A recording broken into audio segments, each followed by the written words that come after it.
আজকের ভিডিওতে আলোচনা করব আচার্য জগদীশচন্দ্র বসুর জীবনী সম্পর্কে। জগদীশচন্দ্র বসু ছিলেন ভারতের অন্যতম শ্রেষ্ঠ বিজ্ঞানী। তিনি 1858 সালের 30 নভেম্বর বর্তমান বাংলাদেশের ময়মনসিংহে জন্মগ্রহণ করেন। ছোটবেলা থেকেই তিনি প্রকৃতি ও বিজ্ঞানের প্রতি গভীর আগ্রহী ছিলেন। তাঁর বাবা ভগবানচন্দ্র বসু চাইতেন ছেলে নিজের মাতৃভাষায় শিক্ষা গ্রহণ করুক, তাই প্রথমে বাংলা বিদ্যালয়ে পড়াশোনা শুরু করেন। পরে কলকাতার সেন্ট জেভিয়ার্স কলেজে পড়েন এবং এরপর ইংল্যান্ডে গিয়ে কেমব্রিজ বিশ্ববিদ্যালয়ে বিজ্ঞান শিক্ষা লাভ করেন। ভারতে ফিরে তিনি কলকাতার প্রেসিডেন্সি কলেজে অধ্যাপনা শুরু করেন। সেই সময় ভারতীয় শিক্ষকদের ব্রিটিশ শিক্ষকদের তুলনায় কম বেতন দেওয়া হতো। জগদীশচন্দ্র বসু এই বৈষম্যের প্রতিবাদে 3 বছর বেতন নেননি। পরে তাঁর প্রতিভা ও সংগ্রামের কারণে সমান সম্মান ও বেতন প্রদান করা হয়।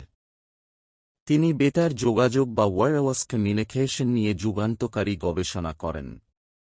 1895 সালে তিনি রেডিও তরঙ্গের সফল প্রদর্শন করেন, যা পরবর্তীকালে রেডিও ও ওয়াইফাই প্রযুক্তির ভিত্তি গড়ে দেয়।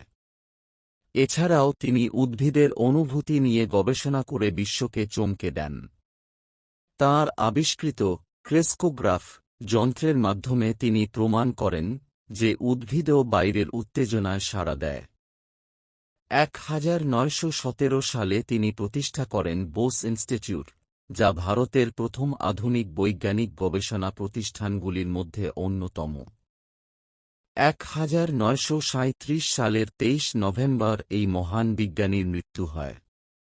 কিন্তু তাঁর আবিষ্কার ও গবেষণা আজও বিজ্ঞান জগতে অমূল্য সম্পদ হিসেবে বিবেচিত। কিছু অজানা তথ্য।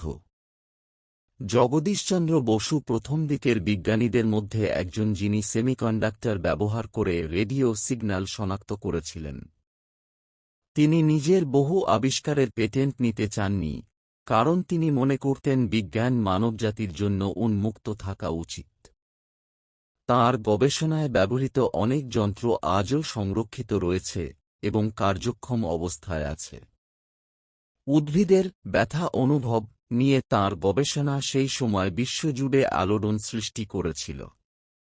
অনেক গবেষক মনে করেন তাঁর কাজ আধুনিক ওয়াইফাই ও মাইক্রোওয়েভ প্রযুক্তির ভিত্তি স্থাপন করেছিল। 1920 সালে তিনি বিজ্ঞান বিভাগে প্রথম ভারতীয় হিসেবে রয়্যাল সোসাইটির